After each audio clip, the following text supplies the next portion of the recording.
Good morning. Welcome to the June 6th, 2024 investment meeting of the Teachers Retirement Board. I'll start by calling the roll. Kevin Liu. Kevin Liu, 4 minute items. Thomas Brown. Good morning, Patricia, President. Anthony Giordano. Tony Giordano, sitting for Chairperson Greg Faulkner. Allison Hirsch. Allison Hirsch on behalf of Controller Dan. Victoria Lee. Christina McGrath. Good morning, President. Good morning. We have a quorum. Great. So I'll turn it over to the chair. Great. Good morning, everybody. And I'd like to welcome Christina McGrath. First time at the table. Thank you. Member trustee, so welcome. Thank you. Pleasure. So first on the agenda, Passport Fund's first quarter 2024 performance review, and we'll go to Rokaton, Mike, or Amanda. Yeah, so first quarterly report is posted to convene. We did review it in the last monthly meeting, the March results. So unless there's questions on March, I think we'll skip to April. Starting with April results, this full screen here.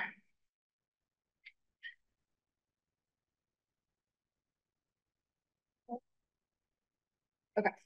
After a very strong start to the year in the first quarter, we did see in April a pullback in both equity markets and bond markets after really, especially for the S&P, 5 very strong months of gains. And in April, we saw, a bit of a dip in investor confidence, particularly because we had seen 3 months in a row of inflation prints that surprised to the upside. So a bit of concern about what that means for the Fed beginning to cut rates, the timing of when that will begin, and also the amount of rates we may see between now and the end of the year. So that caused a bit of a performance challenge for both equities and fixed income markets during April. If you look at the returns for the month in this first performance column, you can see for the diversified equity fund, where the bulk of your assets sit in the passport funds, you were down just shy of 4% for the month of April, but still up 4.5% year to date through the end of April. And looking at the month, your U.S. equity component of the diversified equity fund was down, between 4% and 5%, whether it's the active or the passive sleeve. The international equity sleeve fared a bit better, and that was really buoyed by the emerging markets component, which was one of the only positive areas during the month of April, which really benefited from a rebound in China. The sustainable equity fund, about 2/3 the way down the page, was the worst performing option for the month, down about 5.5%. Tech was one of the hardest hit sectors during the month, and that sort of large cap growth asset classes were dominated by tech stocks. But that fund has been one of your strongest performers and continues to be. It's up close to 5% year to date and up over 28% on the 1 year period.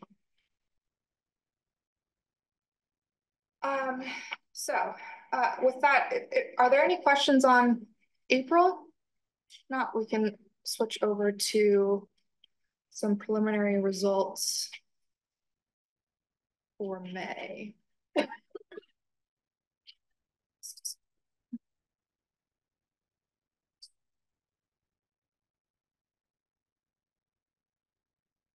So the good news is that May results were better.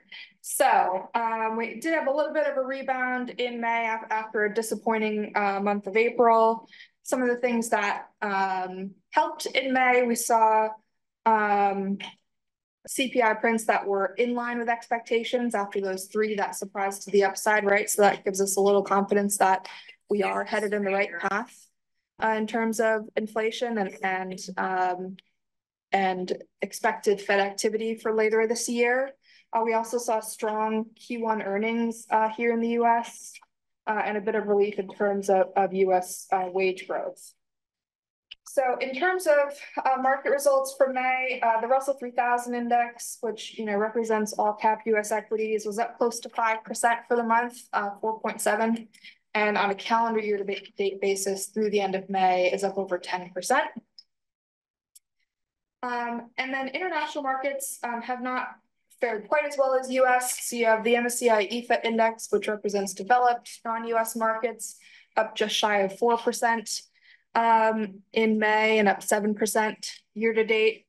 And then emerging markets, which did better in April, didn't quite keep pace in May, up around 0.5% for the month and about 3.5% year to date. So encouraging results across the board for May after a weaker month of April, and I think puts us kind of back on track in terms of expectations again for the Fed to begin decreasing rates later this year.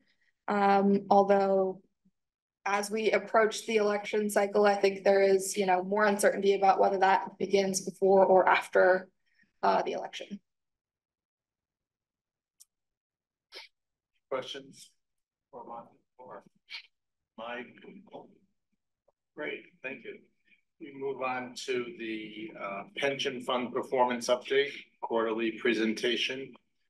Steve, with 16 days to go, what do you have for us? It's a little more than 16 days, 42 days, and then we have a holiday on Juneteenth, that's trading days, so I do have those statistics, and I do look at it. Sorry? It's not as, it's fewer than 16 days. Well, the last day of the quarter is the June 28th, which is Friday.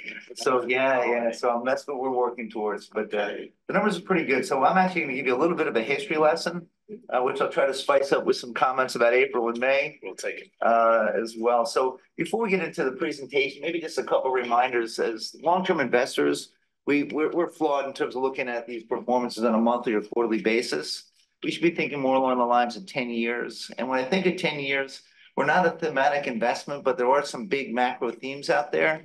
I refer to them as the 5 Ds. Those are demographic changes in terms of an aging population and the impact on labor force dynamics, deglobalization, and the move to address supply chain issues and move a lot of production, hopefully onshore and nearshore, to various countries, including certainly the United States. Also, the issues around decarbonization of our economy and transition to cleaner sources of energy. A new one, or one that I talked about in the past, is debt sustainability on the sovereign level. We have about a $28 trillion size economy. We have a little over $27 trillion in outstanding debt. So we're getting very close to that 100% of debt to GDP. I don't expect anything, the wheels to necessarily come off, but it's certainly something worth watching. We've seen some sloppy treasury auctions last week, 2s, 5s, and 7s. And those are just indications that there's a flaw in the process of primary dealerships in terms of how we distribute paper, or maybe the market's just getting full up and there's been less appetite for treasuries, but that is something we should continue to watch. The other D would be, I'm sort of cheating here, I call that digitalization, which really is the transformation technologies and artificial intelligence in particular. And these 5 Ds are all wrapped around geopolitical risks as well, which we're very sensitive to. I've had a number of conversations with folks recently. I had one yesterday, a meeting where someone actually reflected from a Washington think tank that the risks we see right now parallel what we saw in 1913, 1939, and 1954. So these are dangerous times in terms of, we have a ground war in Europe. We have an alliance between Russia and China and Iran. We've got obviously disruptions in the Middle East and continued saber rattling on the part of China as it applies to Taiwan. So there's more to think about. These mega trends that I'm talking about, we always look to see how these impact growth, inflation, and productivity long term, and the impact on government spending, and last but certainly not least, private investment. So that's why we look at these things. With that, statement. Maybe move to the next slide. Just real quick, and I'm gonna try to keep a pace that surpasses our recent corporate challenge phase last week. But inflation is coming down. We have a disinflationary trend that's still intact. It slowed here and it's slowed a little bit abroad, but again, we still continue to see inflation move lower. To Amanda's point earlier, we did have a little bit of a surprise early in the year. So January CPI, just as a reminder, was 3.1%. February CPI was 3.2%. March CPI was 3.5%, again, moving in the wrong direction. So to Amanda's point earlier, there was relief when we saw April's number come in at just 3.4%. So a little bit of challenges there. On the next slide, just a quick look at those charts. So you can see on the top in white, a little cut off, but it's 3.4% for CPI, and core PCE, the Fed's preferred measure, about 2.8. That actually rounds up. You can't see the 5 on the side. On the next slide, just an example of how this trend in terms of the rapid increase in inflation following the pandemic, tightening credit a higher interest rate policy driving inflation down again. But you can see on the far right-hand side, those declines have stalled a little bit. The US is in red, and you can see how we kind of went sideways and then up a little bit. But again, the Fed has confidence that the level of inflation will continue to come down. And again, this is a 20-year chart that also includes the global financial crisis. So just for a historical perspective. On the next slide, U.S. labor market remains really quite strong. We get a non-farm payroll report for May tomorrow morning at 8:30. Expectations are that we'll probably see another 185,000 jobs created and a stable rate of unemployment about 3.9%. But it is something certainly worth watching.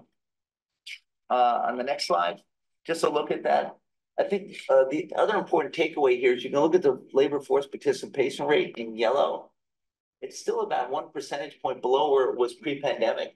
And I think that has something to do with demographic issues about people nearing retirement. And I think the pandemic probably pushed a number of people into early retirement associated with those disruptions. So we haven't really gotten back to that high water mark. And on the bottom, you can see on the far right-hand side, 3.9% unemployment, which we expect to see again for the month of May. Is it possible to shrink the chart on the right so we can, yeah, thank you very much. Great. On the next slide, U.S. economic growth, as I said, has been slowing, but still moderately okay. We've seen some slowdown in existing home sales associated with higher mortgage rates and actually relatively high housing prices. And consumer spending and retail sales has slowed down for a number of the cohorts, particularly the bottom half of those in the income bracket. On the next slide, a 10-year chart of GDP growth around the world. You can see the massive disruptions associated with the pandemic and the recovery, but we're really kind of getting back to normalcy now. We had preliminary GDP reports for the first quarter of the U.S. at less than 1%. It's actually been revised up to 1.2%. So still within shouting distance of the of trend for growth here. On the next slide, in terms of official interest rate policies, they've been quite steady. However, today we did have the ECB cut rates 25 basis points. They're the second large central bank to cut rates in 2 days. Bank of Canada reduced rates as well, 25 basis points yesterday. So the interest rate cutting cycle has actually begun. Right now, Fed Fund futures contracts are pricing in about 42 basis points of cuts in the United States. And that basically is a fancy way of saying it's cutting in one full 25% 25 basis point cut. As Amanda said, probably September is the best estimate now, but it may be right after the election on November 7th. Actually, the Fed meeting that week is a day later. It's a day delayed because of the election. But we'll continue to watch that. We have a Fed meeting next week, and there's no expectation of rate changes then. On the next slide, just a look in terms of where we are. So as I said, for the first quarter of this year, very stable rates with one major exception, and it's a little nuanced. On the bottom, actually, the Bank of Japan raised official rates for the first time since 2016. They had a negative 10 basis point rate. Now they have a range of 0 to 10. So again, that's a return to, I'd say, more normal conditions as they were the last large central bank to maintain negative rates. On the next slide, just in terms of long-term government interest rates, they have been pretty volatile. As I know Ed will talk about a little bit during his presentation of risk, but they've actually been generally higher. The U.S. Treasury 10-year yield started out the year at around 385. This morning they were at about 432. They've been as high as 470. So volatile and higher bond yields means lower bond prices, and you'll see that in some of the performance numbers in a moment. On the next slide, just a look at the inverted yield curve. That's a fancy way of saying that short rates are higher than long rates. And typically when you invest out on a longer time horizon, you expect to get some kind of premium for taking on an additional risk. On the bottom, in that blue line, you can actually see that was actually the yield curve, which is positive and normally it's positive and moving higher out to maturities. That was right before the Fed started cutting rates in 2021 at the end of the year. Right now, we're where the red line is up top. So we still have T-bill rates around 530. And as I said earlier, 10-year treasuries around 432 and 2-year treasuries around 475. So again, short rates are still higher than longer rates, which is unusual. This has actually been the longest inverted yield curve in the history of the treasury markets. It's not necessarily the highest level of inversion. We're still about 44 basis points, and at its peak in the 1980s, it was about 190 basis points inverted. Maybe skip the next slide. It's just more interest rate stuff. This is actually more interest in credit spreads. So credit spreads, this is a fancy way of saying credit spreads. So look at the orange line up top. So 296 basis points. Let's say that's 3%. That's actually the spread that an investor earns for taking a high yield bond. It's a spread above what treasuries yield with comparable maturities. And as credit spreads come down, bond prices actually go up. And this has occurred in both high yield in yellow and investment grade in white. I don't necessarily believe these levels are necessarily compelling, these spread levels are, but they're the result of two things. Firstly, a stretch for absolute yield. These yields look attractive because base rates have moved up. So investors are putting more money to work in bonds now. It's also expectations of a soft landing. If the Fed's able to pull off a slowing of the economy and getting inflation down without tipping the country into recession, that will mean hopefully less defaults, which means less credit risk, and that's why credit spreads are tight. On the next slide, just a couple of comments. U.S. stock markets have been significantly higher this year. Amanda was absolutely dead on. A little bit of volatility in April, but May was just an extraordinary month in terms of returns. And non-U.S. developed markets have also moved higher as well. Couple of things of note. Just yesterday, NVIDIA passed the $3 trillion market cap level, which is phenomenal in terms of the run-up, in terms of the value of that company. There are two other companies that currently have that moniker of $3 trillion and more capital of market cap, and those are Apple and Microsoft. This is the first chips company ever to make that level of market capitalization. We were also looking at this last week in terms of the Mag 7. They actually took out Tesla because of the poor performance, and an aggregate across the 5 public pension plans, and I should get you your own stats. But we have over $15 billion worth of holdings just in 6 companies: Amazon, Alphabet or Google, Apple, Microsoft, Meta, and NVIDIA at this point. So significant run up, and a big portion of the portfolios for the teachers' retirement system as well. On the next slide, just a look at those returns. So in the 1-year period, again, ending the first quarter of this year, for 1 year on top, Russell 3000, and I'm picking on this for a reason. Note the fact that the 1-year returns just for the Russell 3000 were 29.3%. I'll talk about that a little bit when I talk about performance and spreads in a moment. You can see, again, anything with duration is still struggled because interest rates have moved up, yields have moved higher, bond prices moved down. And in the first quarter of the year, certainly no change there. It was down 2.2%. 3 years, a little bit more painful with the significant backup in rates, again, following the Fed's rate hiking cycle in 2022. And with the Treasury and agency +5, meaning final maturity +5 years, down over 5%. Skip the next slide. This is interesting. It's interesting to me. These are 10-year sovereign bond yields across the curve. So up top, you see the United States. That's our U.S. Treasury 10-year yield. It's 53 basis points higher than where it started the year. Again, it's a little stale because markets have moved quite substantially since this print a couple of weeks ago. But what's interesting is all the yields on the far right-hand side for all the sovereign 10 years is up. I mean, bond prices are generally lower, and the cost of borrowing and interest rates for sovereigns, for government entities, is higher. One exception is China at the very, very bottom, and their yields have come down because the economy has been quite weak. If you skip the next slide, Wilfredo. Yep. Private equity distributions or exits have still been relatively low, certainly relative to where they were in 2021. Anash can speak more intelligently about that in a few moments. As well as the public and private credit spreads have actually all tightened in. Again, a stretch for yield and expectations of a soft landing, again, to decrease the levels of defaults. On the next page, some food for thought. And here we're really trying to talk about the importance of private companies and by extension, private equity to the importance of the U.S. economy. Here you can see that 87% of companies or firms within the United States with revenues greater than 100 million are private. Remember, we had Robert Smith from Vista in here, and he talked about the fact that 98% of all software companies are private, and those are some substantial companies. So again, just underscoring the fact that the public companies that are traded on the stock exchanges are only a small portion of the U.S. economy.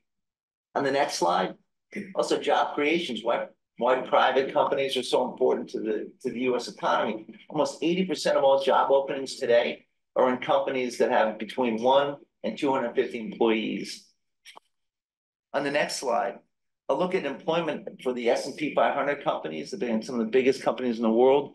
It's just a little more than 18% of the aggregate of employers in private sector in the United States. Maybe skip the next 2 slides and really speak a little bit more to corporate profits. So half of all U.S. corporate profits come from non-S&P 500 companies. Again, so a substantial number of smaller companies that may be still listed, but on the S&P 500, but more of that's driven by private companies in the blue up top. Maybe skip ahead 2 slides. Again, I'm trying to keep it spicy.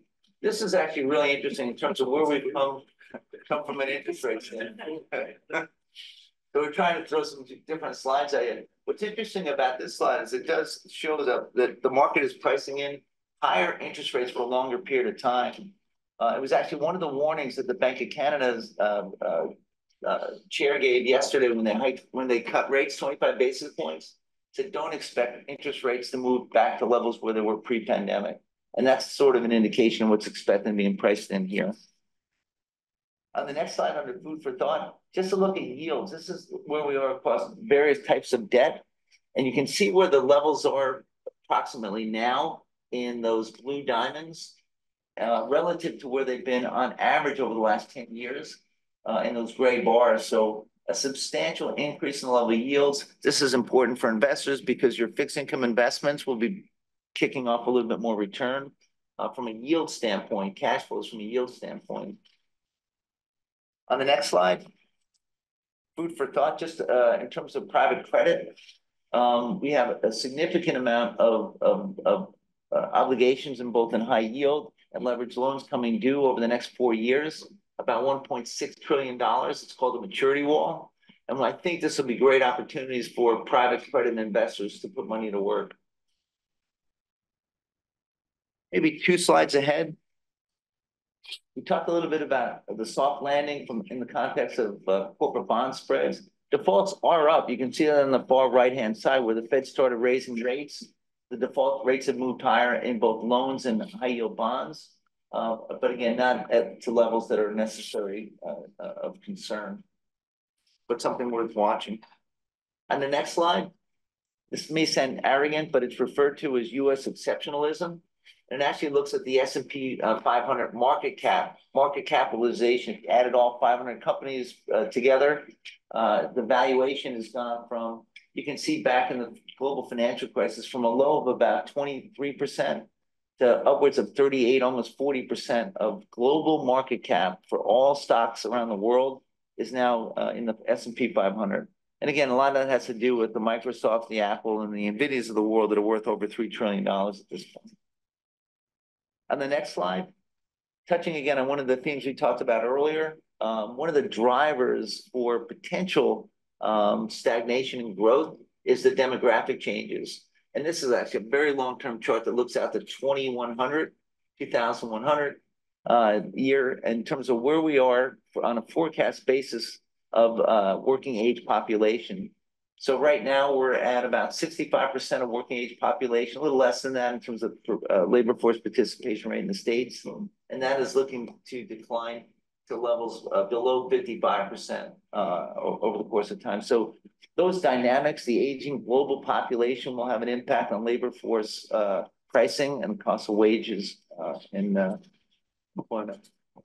On the next slide, again, just to emphasize again what the market is pricing in terms of when rates start to move down, even out until 2030, it's not pricing in rates going bare bones where they were pre-pandemic.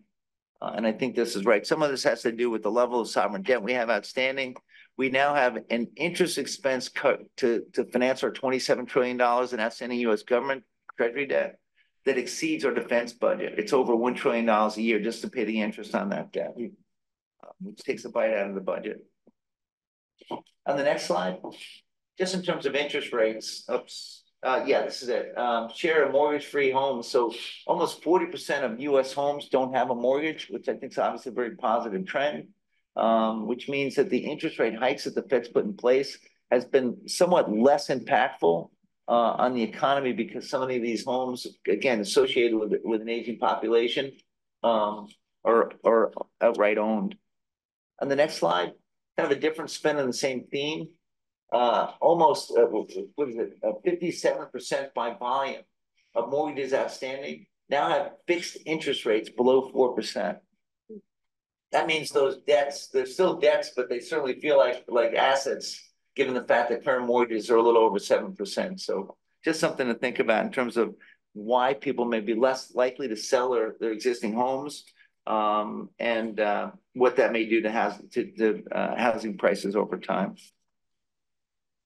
See, just wrapping up on the next slide, house price expectations. So on the far right-hand side, investors that own homes still expect them to do quite well. Right now, the expectation for homeowners is to see increases on average of around 4.5%, which would be an interesting outcome if that actually holds true. All right, now shifting over to teachers' performance reporting. So on the 2 slides forward, yep, one more, yep. So this is the slide that reflects where your performance has been for the last year.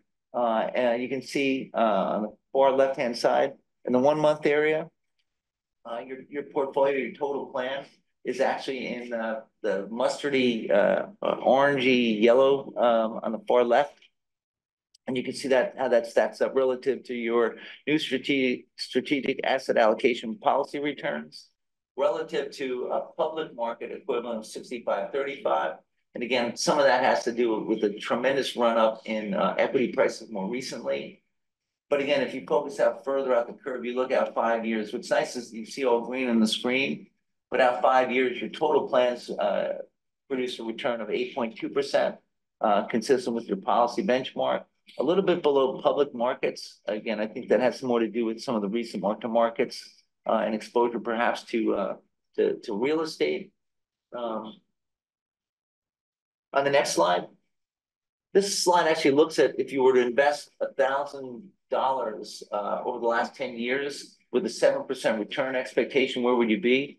And your portfolio value reflects that you're above that 7% level, which is your actuarially assumed rate of return is 7%. So having that orange line above the blue line in this chart is positive. On the next slide, a look at net public market returns. And again, not to be too focused on short term, but in the 3-month area, US equities have had a really nice run, and that's actually just through the end of March. But more importantly, in the 1-year space, that US equity number, again, 29.8% of returns as measured by the Russell 3000 is not to be expected every year. But certainly has helped power the returns in the portfolio coming off of a very challenging 2022 and early 2023. Focusing on the long term, though, if you look on the far right-hand side, the returns have been consistently decent, notwithstanding the fact that we had a tough 2022. On the next slide, I'll look at public market excess returns, or the returns above the benchmarks. And here you can see in terms of equities, we've actually underperformed recently. In the 1-year area, a little bit more positive. In developed market ex-US on the second line down, it's been a little more challenging, and those are some of the issues we talked about in terms of Bailey Gifford and 1 or 2 others in that space have underperformed. Emerging markets have performed quite well and somewhat consistently over time. And again, it looks like a pretty good outcome overall. On the next slide, again, one of the things we're trying to do is provide you with a little bit more insight and transparency into the fees that you pay for your managers. So this is in public markets only, active and passive. So here you can see there's $27.5 million in fees paid, again, just for public markets, fixed income and equities in the 4th quarter of last year. Actually, I beg your pardon. I think that's misled. I think that should be 1st quarter of this year. I might be wrong there, but again, it's just anything. So if you take that times 4, you're paying well over $100 million in annual fees for public market management. And this is the breakdown. You can see a little over 73% are in equities, the balance being in fixed income. But again, this is something we want to provide you trustees with consistently over time. We're trying to do more in terms of charting this. We're trying to actually come up with a methodology to reflect. I know Ed's been giving this a lot of thought. I don't want to steal his thunder or overpromise, but to try to come up with an evaluation of alpha or excess return that's driven by each basis point of fee. It's hard enough to do in the public markets. It's even more challenging to do in the private asset sector.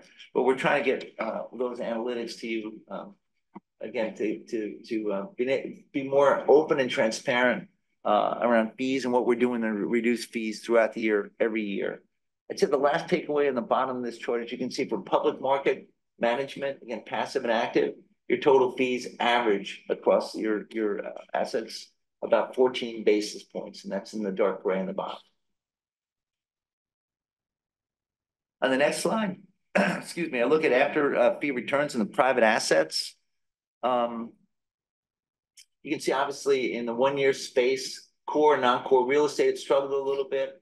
A lot of that has to do with office space and retail space selling off a bit. But consistently, if you look at 10 years, the after fee returns have been quite healthy, kind of across the board. On the next slide, I'll look at your performance relative to your benchmarks. So private equity up top, I mentioned in the 1-year area, you've underperformed your benchmark of Russell 3000 plus 300 basis points by 2,152 basis points. That looks bad. It's really not. Again, you have to put that in the context that the Russell 3000 was up 29.5% over that period of time. Again, it's a tough compare to a public market benchmark right now. And again, if you look out across the curve, the performance has been pretty consistent and generally positive across most asset classes. On the next slide, I'll look at again trying to increase transparency into your private assets. These are commitments. So in the blue pie chart or the pie charts, the blue is actually the assets that you have in the ground now. Capital has been called and deployed into your general partners that you've approved. You also have another, say, let's look at private equity on the far left. You have another $4.5 billion worth of assets that have not yet been called, but have been approved by the trustees. And again, will be put to work over time. And again, we have the same theme kind of across the board. Opportunistic fixed income, you see the unfunded slice is a little less. 70% of your exposure in OFI or private credit is in separately managed accounts. You typically are able to ramp those up or move quicker in terms of the allocations there. So again, you have more money that's in the ground, notwithstanding the fact that that's a relatively new asset class, similar to say infrastructure.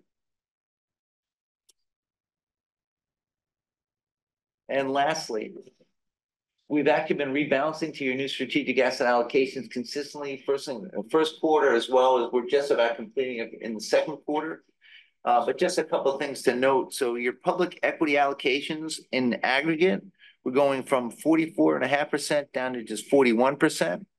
And that's reflected here in terms of some of the emerging market selling you see up top.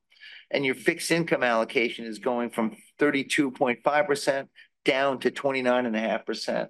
And again, that's reflective of the increased exposure on a strategic asset allocation basis into private assets. I'd say the other two takeaways here is your tips.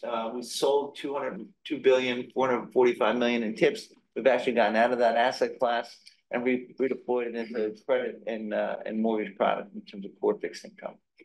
And last but not least on this slide, perhaps most important is the cash position at $320 million. That was used to make certainly capital calls, but most importantly to pay benefits to your beneficiaries. And with that, any questions? I know I kind of covered a lot. Any questions?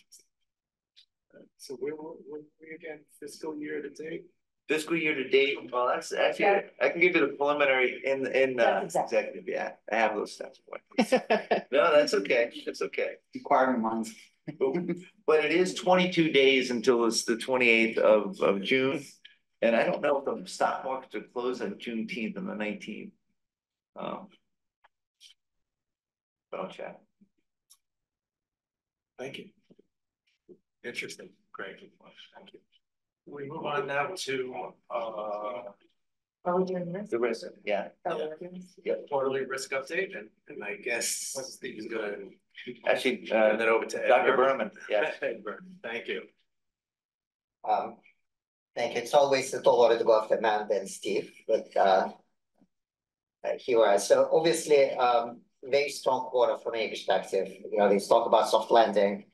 I don't know if it landed or not, but it definitely feels this way.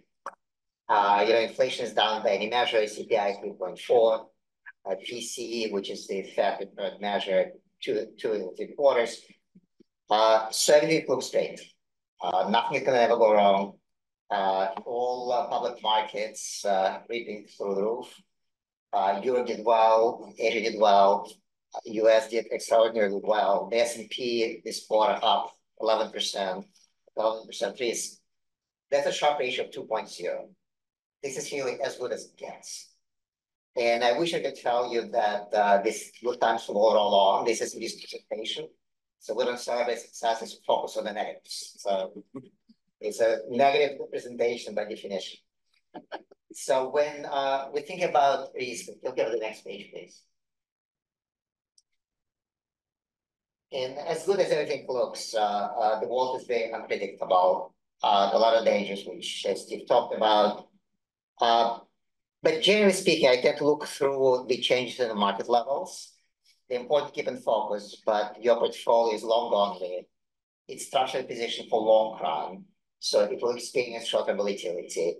And I think we need to be all comfortable with that. But what's important to understand the risk level, really just two factors, just two things we need to keep in mind. The first one is the volatility. And by that, I mean just how fast prices change in markets.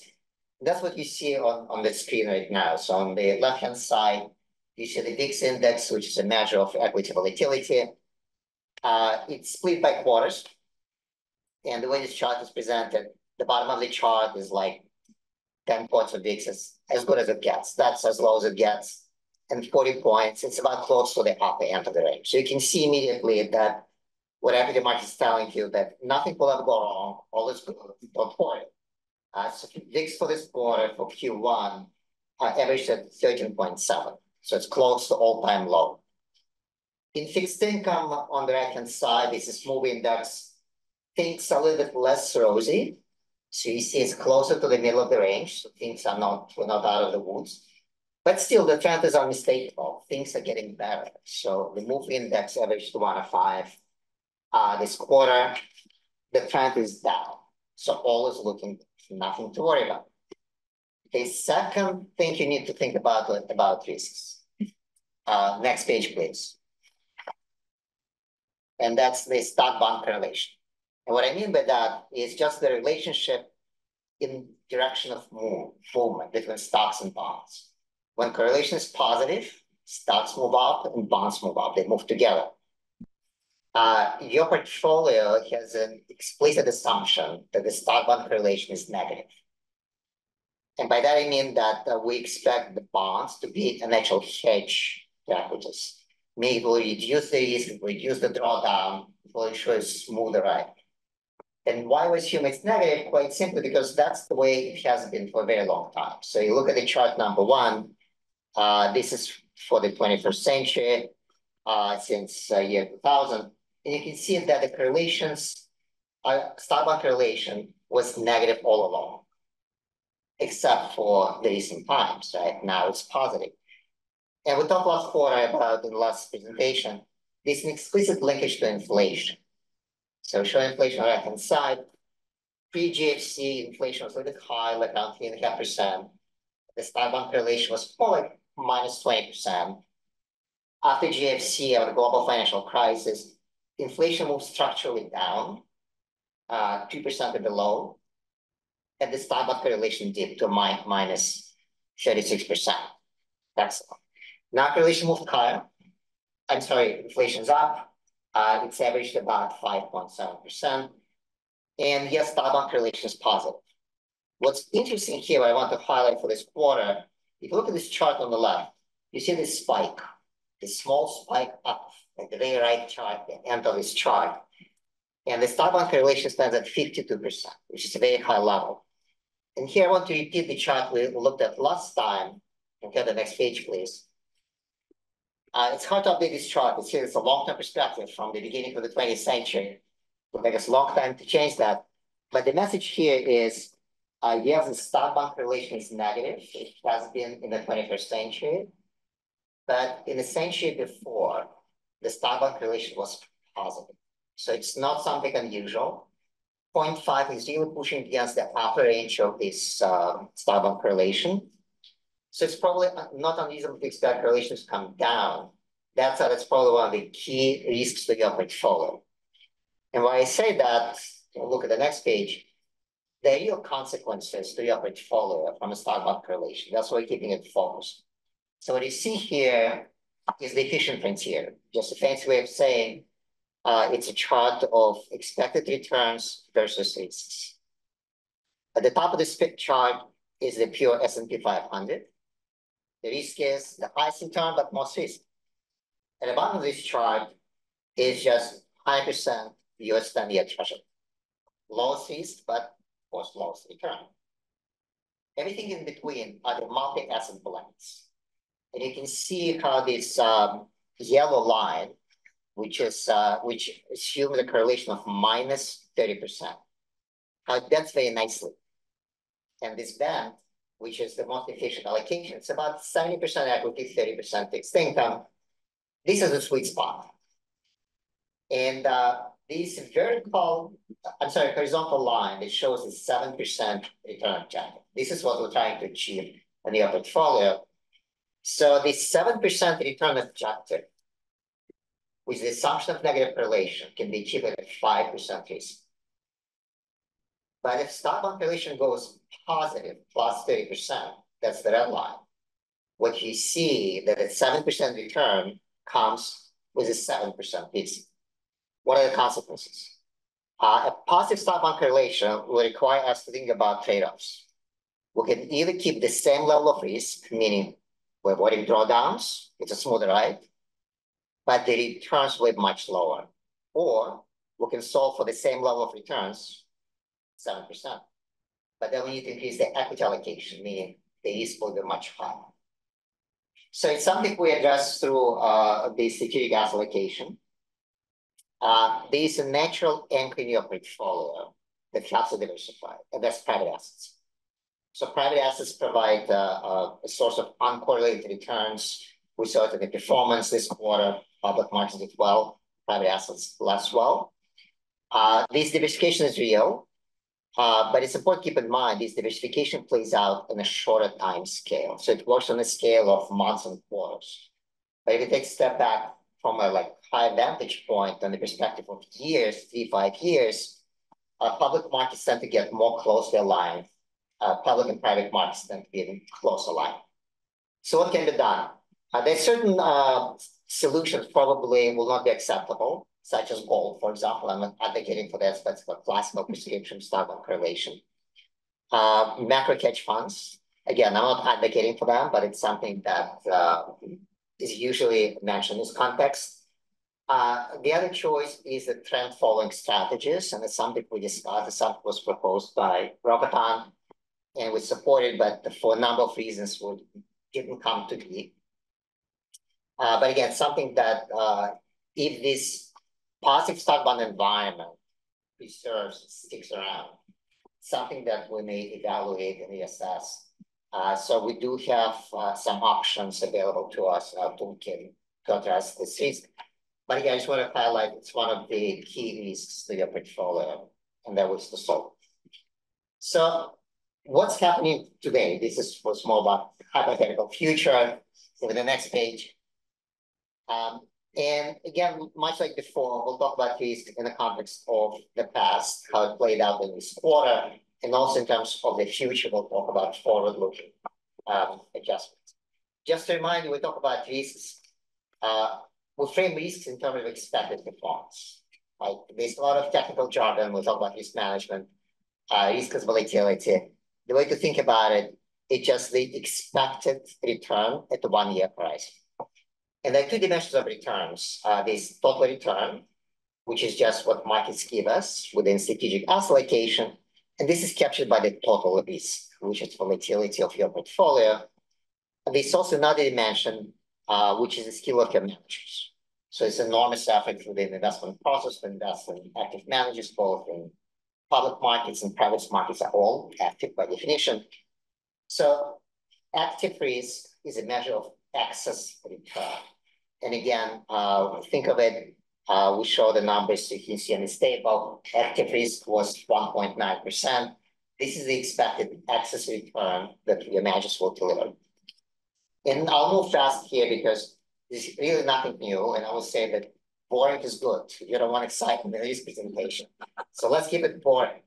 And this page is boring, but it's important because your portfolio is complicated. It's 103 billion of assets. It's over 500 managers. A lot of things happening under the hood. So we can talk for hours and days, but all days will not be done. But this is the highest level summary, the statement on your portfolio. I can say it is good boring. It's aligned with markets. And I said that in column 1, we show market portfolio, just a simple blend, 60-40, 60% of public markets, 40% fixed income. You can see that the risk for this portfolio was 10% total risk, down about 50 basis points, consistent with everything we just talked about. Risk levels come down, risk of market portfolio comes down. Your portfolio benchmark, column number 2, the strategic asset allocation, slightly high equity level, but risk levels coming down versus markets, so it's 9.5. I'm sorry, 9.6. And that's a reflection of diversification of asset allocation. It's a positive outcome. Again, it's affirmation that your asset allocation is working. And finally, your portfolio, column number 3, 10.5% of total risk, down 40 basis points, consistent with markets, nothing unusual is going on.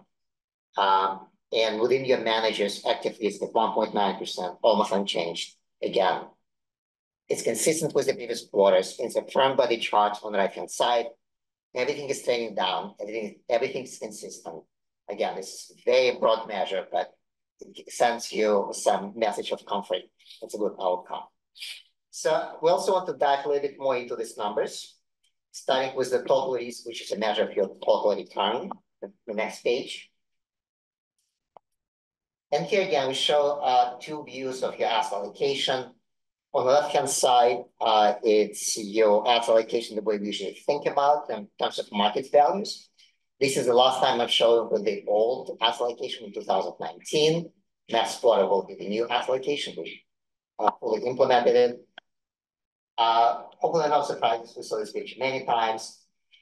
And it's about 63% allocation to equities. The way your portfolio actually performs, the way risks are aligned, is captured on the right-hand side, which we call risk allocation, which is the forecast of the total return of your portfolio. And here you see that the equity exposure is much higher. It's not 63% you would expect, but it's actually 84%. And it's simply a reflection of the fact that equity is a much riskier asset class that comes with high expected return levels, but yes, comes with risks. You can see that the blue band, public equity, is simply wider. The black band, which is alternatives, is also wider, which shrinks public fixed income. So no surprises here. And it's important to connect performance with risk, because I keep saying risk is performance. So how do they look taken together?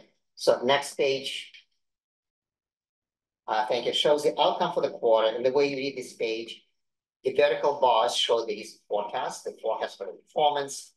The triangle shows the realized outcome. So what we expect the realized outcome to be within the forecast. And that tells you that things are kind of as expected.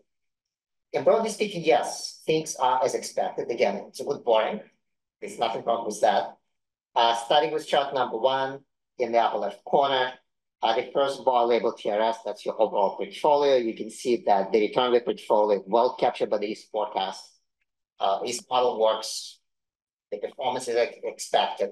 Nothing unusual is happening. Public equities are the next bar, clearly delivered an outstanding performance. We'll look at the breakdown later. Alternatives, I hope nobody's surprised. This was somewhat disappointing quarter, but again, need to be very careful thinking about alternatives on a quarter-by-quarter basis. It sends a very misleading message. We have it here for completeness, but it's obviously a much longer asset class. We need to think about on the scale of years rather than single quarters. But diving into details, starting with public equities, chart number 3. Again, nothing unusual is going on. We just talked about US markets delivering an outstanding performance of Sharpe ratio 2.0. You can see that the performance is slightly above our risk forecast, completely consistent with the markets, nothing unusual. In fixed income, chart number 2, public fixed income, there's a bit of a push-pull effect. So rates went up by about 70 basis points, which is negative. Spreads went down from about 370 to 340 for high yield. So spreads coming down. It's positive for the performance. So you can see core fixed income, negative, high yield, positive, well within the forecast. So again, your managers do what they're supposed to do. They capture the market exposure and deal with the results. Again, so check, check, check. Switching gears to your managers. Next page, please. And here we talk about active risk, which again is a measure of your expected access to returns from the managers. So active risk in your portfolio runs at 1.9%. And this shows you both the time evolution of your active risk and also the composition. And you can see that this 1.9%, the vast majority of it comes from private equity, which is not surprising. I mean, we benchmark private equity to the Russell 3000. At the same time, we realize it's not the same market portfolio in terms of sector composition, market capitalization. Like Russell 3000 captures Amazon. We do not hold Amazon private equity. So risk is high, so it's not surprising. Which I highlighted last quarter, I mentioned again, was a little bit more surprising that the contribution from public equity is fairly low. The contribution of fixed income is also tends to be on the lower side. It's the subject of ongoing projects within BAM. We work closely with your consultants, with Amanda and Mike. I would say the public equity project is much further developed. At some point, we'll be talking to the board about it. And we're also making progress on the public fixed income side. So it's something to keep in focus and something we'll be discussing with the board. What does it mean for performance? Go to the next page, please. The same presentation as before, so the vertical bars represent the risk forecast, meaning our expectation for the performance. These yellow triangles show the realized outcome. And we're looking for the realized outcome to be aligned with the forecast. If it's not, it may be an indication of either something unusual in the portfolio or something unusual that your managers do. Of course, internally, we'll look in much more detail to look at the manager level. We cannot show this 500 managers here. So again, starting with chart number 1, you see the first bar labeled TRS, which is your overall portfolio. Everything is within the expectations. It's a high level check. Public equities, as I mentioned before, the risk level is low and the excess return is low as well, but again, it's well within the range. Alternatives kind of sounds a little bit misleading message. Steve talked about it.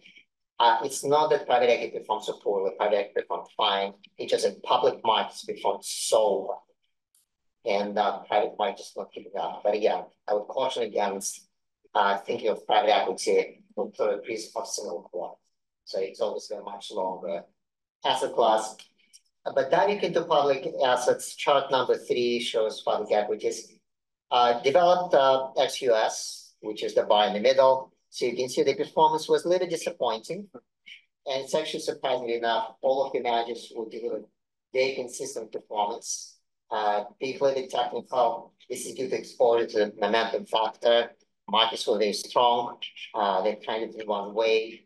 And your managers didn't quite catch this wave. But again, longer term, the performance tends to be good. And in the public income, again, the messaging is risk level is somewhat muted, which comes with a muted performance, but everything is within the range. And it's a check, check, check. So again, it's a good boring. So I'm glad to say there's no excitement here. Yes. No excitement. That's not what you want. Excitement. So we talked about the last quarter, but of course, the most important thing is the future. So the past is done. It's quarter on the page. We need to work about the next quarter, next year. And the markets are so multidimensional. I cannot capture everything within the very short presentation. So here, first of all, we capture the main 3 dimensions of the world economy and the world markets. That's equities, rates, and commodities. But of course, you have no exposure to commodities. But commodities is everything, right? All manufacturing, everything provides some commodities to support people and profit. And we used our risk system bar 1 to identify what will be the worst possible monthly move for the next year. That's exactly what this chart shows you. So the black line shows the history of each market. And then you show the range, up or down. And I was not going to read you all these tables, but I want to highlight a couple interesting charts here that kind of indicate a source of potential problem in the future. So first of all, chart number 7, bottom left corner, copper. So copper is important because copper goes into anything. So copper is one of the best leading indicators of the state of the economy and the state of manufacturing overall. So copper is closely associated with China, or was in the past, because China is actually manufacturing giant. That China is one of the largest consumers of copper, but also with the green transition requires copper. The EVs, electronic vehicles, require copper. AI cannot work without copper. Copper goes into anything. So anything you, all the buzzwords you hear down under, they require copper. And the interesting thing about copper, if you compare chart 7 with chart 9, chart 9 is inflation. There's a very clear dependence. Copper is the leading indicator of inflation. Copper may spell problems. And if you look at this chart, so when we produce this chart at the end of the quarter, copper prices were about 400. And we show that the worst possible outcome is 514. Surprise, surprise. Middle May, copper reaches 512, which speaks well for our risk system. We capture the possible outcomes. But it potentially indicates a problem down the line. So copper accelerating so fast may spell out overheating in the marketplace. And it may make the Federal Reserve more reluctant to cut rates. So we saw the ECB, the European Central Bank, cut the rates. The Bank of Canada cut the rates. If you look at these charts, it may create like a longer pause for the Federal Reserve to cut our rates. Why is it important? Can we go to the next page? Thank you. So the simple answer is the debt. And we tend to focus on the government debt. There's a lot of talk that US Treasury is now about 100% of GDP. It's an important question, it cannot go forever. But personally, I tend to disregard somewhat the level of government debt for a very simple reason. We borrow in dollars, we can always manufacture as many dollars as we need. That's not the real problem. The real problem is the private debt. By definition, the private sector cannot manufacture dollars. Private sector is constrained. And the problem is not local. The problem is not just the United States. The problem is global. So look at the chart number 1 that comes from the IMF. This is a very clear trend. The debt level goes higher, higher, and higher globally. Government debt trends higher, but also the household debt, this deep blue band in the middle, is expanding at alarming rate. And the private debt in the corporate sector, the bottom band, is also growing higher. Why is it important? If you think about the global financial crisis, it really started in 2004. In 2004, the Federal Reserve started hiking rates. And it took them about 3 years to get to the point when the 2-year was at 4.3%. You can see it on the right. Before the global financial crisis in 2007, the global debt level set at 193% of GDP. You see it on the chart.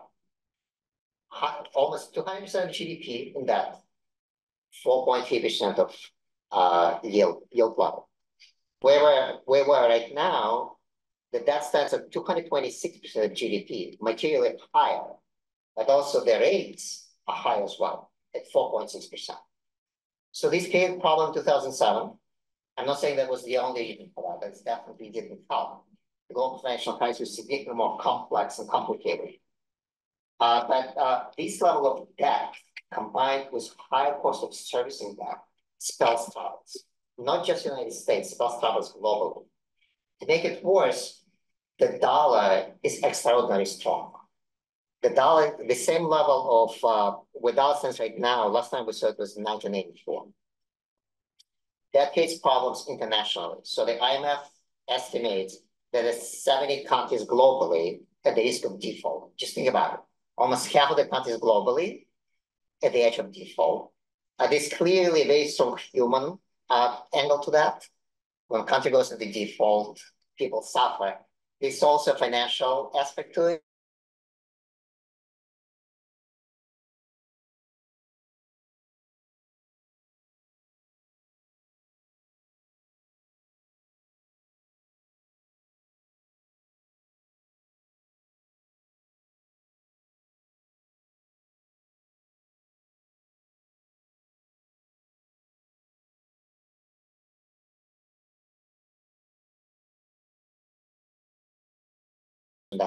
Yeah, froze. I mean, yep, okay, so it's back on. I was just coming to let you know there was something wrong with. We've had trouble in our building the last 2 days. Because of this strike. All right, can we start over Ed's presentation? A little more slow. Just say exactly what you said the first time. I think we're good. We're back. Yeah. Okay, can we have the next page, please?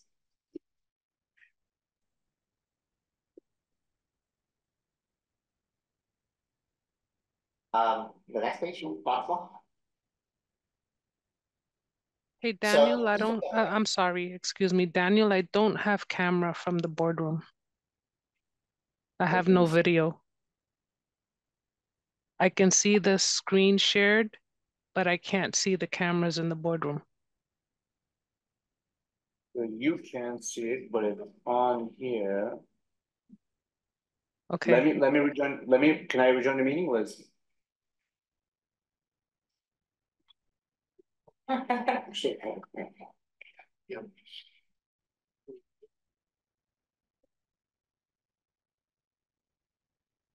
almost got the. Yeah, I don't see any camera. I have no video.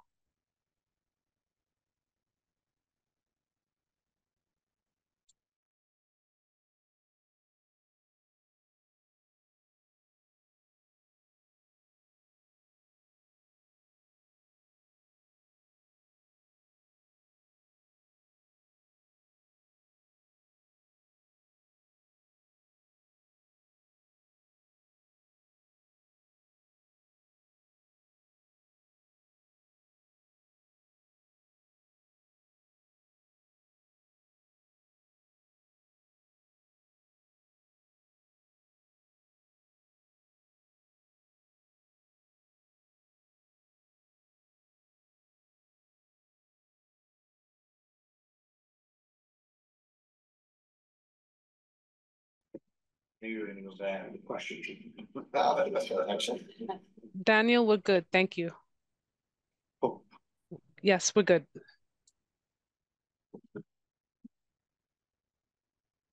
And please have the page before. Thank you. So, given all this uncertainty, and the world is always uncertain, so there's nothing new really here. How can I frame your expectations for the future? How will your portfolio perform? So that's captured in this table you see on the screen. So what you see here, the same few buckets we just talked about, equities, rates, commodities, and you see the level of shock, which is the projected sell-off or gain in the market. The important point to keep in mind, all these shocks are equally likely. So the way you think about these outcomes, the likelihood of them is exactly the same. So focusing on column number 1, which is total returns, to show each on and each off. A few things stand out here. First of all, clearly equities is your biggest risk. And I'm not making any new grounds here. We just talked about equity being your largest exposure, and US equities is your largest exposure of them all. Your portfolio is positioned for risk. And why I say that, I look first of all at your exposure to inflation. You benefit from an increase in inflation. Exposure to copper, you benefit from increase to copper. Exposure to the dollar, which is line number 6, you benefit from a sell-off in dollar, which is usually associated with the pro-cyclical exposure. And you also benefit from the cut in the interest rate, which is line 4 and line 5, which altogether tells me that your portfolio is pro-risk, meaning it performs in the expanding market. It will not do so well when markets go down. The other thing that stands out for me from column number 1 is what we call convexity. And what I mean by this is asymmetry of returns. So you'll notice that your portfolio performs better in the risk on than the risk off. And that's exactly what we want. We want the selves to be less pronounced and your gains to be stronger. This is the result of your asset allocation. It's exactly what we want. It's an affirmation that it's a good outcome. The second thing I want to mention on your excess returns, which is column number 2, which comes through the skill of your managers. And you see the same convexity or asymmetry of returns. The returns are high on the way up, then the loss on the way down. It's good. It's a good outcome. But you also see that the risk on, meaning markets rally, your returns are positive. In the risk off, the returns are negative. So your expectation is that your portfolio will outperform the benchmark in the rallying markets, and they also underperform when the markets sell off. Right, so this is just broad outcome of the analysis, and it's good intuition to keep in mind when you think about markets, and markets always go up and down. So I'll pause there. If any questions? Question. And maybe just one other comment. We're going into an election year as well. We're in an election year, so there may be some volatility associated with either consistent regime or a change in administration here in the States. And Anthony had a question. Yeah, I just looked at your presentation, so I caught something about 10 minutes ago that I wanted to grab on. You said you had the toolkit for mitigating a risk, and it would There are various things that could be utilized including commodities, but it was the correlation of stock to bonds. That was the potential risk. I just wanted to, yes, the main risk is the stock bond correlation, meaning if stocks and bonds move together, right, or the opposite of each other, the implicit assumption in your portfolio that they move in the opposite direction, meaning negative stock bond correlation, which has been the case for the past several quarters. We expect it to normalize over the time as inflation comes down. What may prevent it from normalizing, obviously, the inflation, but also the uncertainty. So stock bond correlation driven not just by the level of inflation, but by the uncertainty about the level of GDP growth and inflation outlook. So the picture is a little bit more complicated. And the uncertainty may come from geopolitical, Steve just mentioned elections, absolutely. The several wars happening in the world. Everything is good right now. Unfortunately, history tells us good times never last. Something we keep keeping in focus is something we'll bring to the board. Commodities will not necessarily be a good mitigant for the stock bond correlation. Gold is, I'm not advocating adding gold to the portfolio brings other issues, but it's something to mention. And the trend following strategy is one of the best ways to address that. Something we talked about a few quarters ago.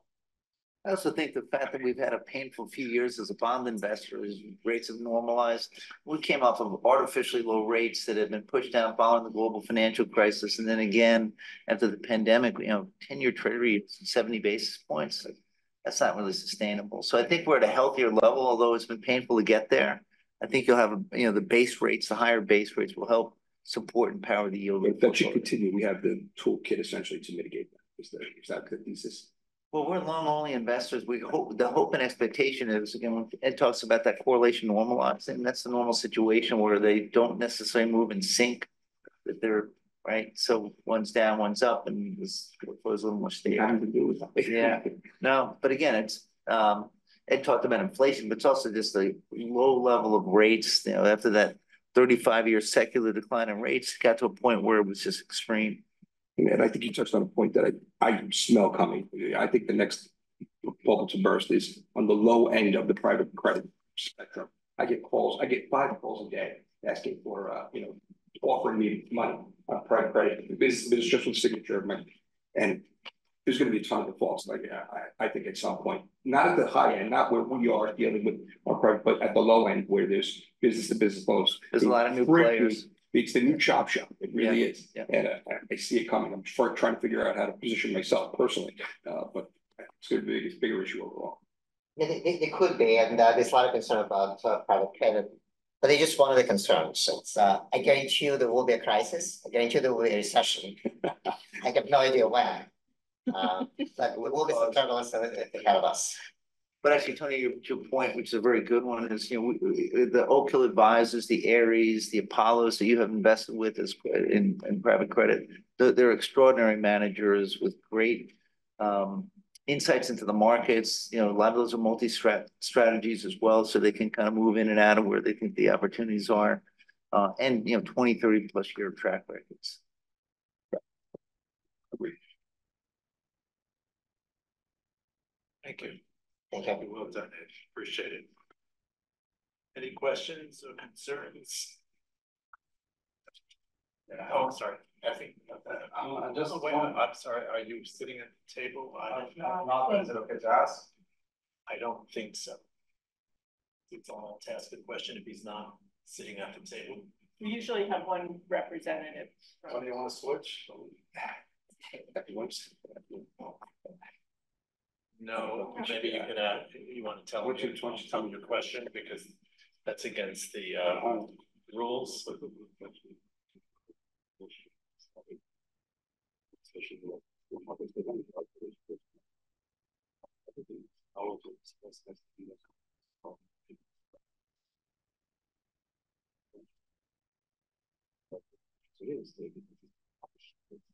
It's a question regarding how the models are created and how are they static?